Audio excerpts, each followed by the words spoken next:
How y'all feeling? How y'all living? It's AC Lucky back with another reaction video. Today's reaction video we finna react to why do we dream. Sometimes I question myself like why do we dream? Cause like you ever have a dream? It's like it seems so real. It's like a vivid dream, and like the next day, it's like deja vu. Like the next day you experience that dream. Like y'all ever had experienced that one time? Or it's just me. I might be an alien or something like that. We finna get straight to it. Yeah, man. Why do we dream? Hey, Vsauce Michael here, and today we are going to talk about why we dream.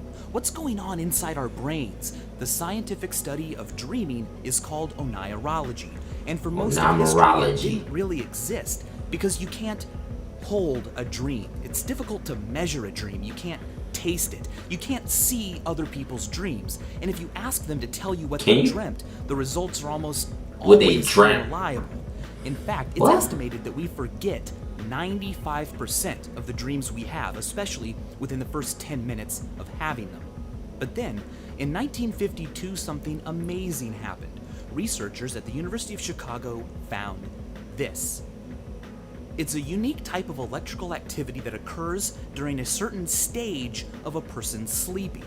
When researchers awoke people during this stage, they almost always reported that they had been dreaming. Also, at the same time, during this stage, people's eyeballs are going crazy, rapidly darting all over the place underneath their eyelids. You can actually see this happening if you watch people sleep, like I usually do. During REM sleep, some pretty bizarre stuff happens. If you look at the electrical activity of a brain that is in REM sleep, it almost exactly mimics the way the brain acts when it's awake. The biggest difference being that the production of chemicals inside the brain, like norepinephrine, serotonin, and histamine, is almost completely blocked. And that causes the muscles to stop moving, which is why you can dream about flying or running around or fighting ninjas, but your body doesn't move. People who know what he meant to say. Complete REM atopia move around in their sleep and act out their dreams. They can even get out of bed and sleepwalk. Oh, before we move forward, I should say two things. One is that it's possible to wake up and not be able to move your body because you're still in REM atopia. You're completely conscious and you know that you're awake, but your body is not ready to move. On the flip side, you can also be inside a dream and know that you're dreaming. This phenomenon is known as lucid dreaming, and it's particularly attractive because while I'm in a lucid dream, I can make conscious decisions about what I do. I can go fly to wherever I want, or I can have a tea party with Abraham Lincoln. I'm in control, but achieving a lucid dream is quite elusive. Howcast has a great video, which I've put in the description, that gives some tips and tricks on how to achieve one. Researchers were able to deprive mice of REM sleep by using this. Inverted inside a tub of water, way up to the tippy top, meaning that the mouse was only able to sit right on top of this little tiny surface. When that happens, the mouse can still fall into non-REM sleep, but as soon as they reach REM sleep and their muscles relax, they fall off the platform into the water, waking up. What they found was that when mice are not allowed to achieve REM sleep, they have an incredible amount of trouble remembering things. This happens in humans too. If you have people remember word pairs and then you don't allow them to sleep, the next day their memory for that stuff is incredibly terrible. But memory in REM does not stop there.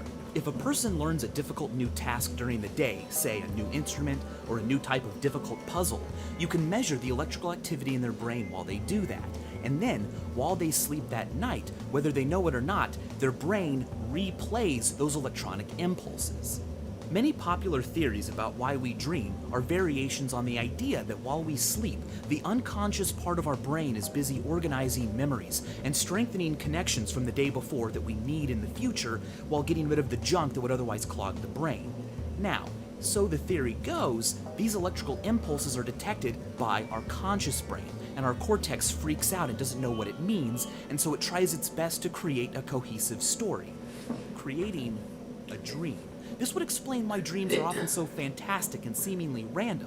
They're not supposed to make sense. They're not an actual message from our brain. It's just the results of our cortexes trying to synthesize the noise coming from all the work being done. But this sounds like some science stuff, bro. Under this way of thinking, dreams are an epiphenomenon. They should teach us stuff like this in school. They're not a primary process that has a purpose. Instead, they're the accidental result of a more important process going on behind the conscious brain.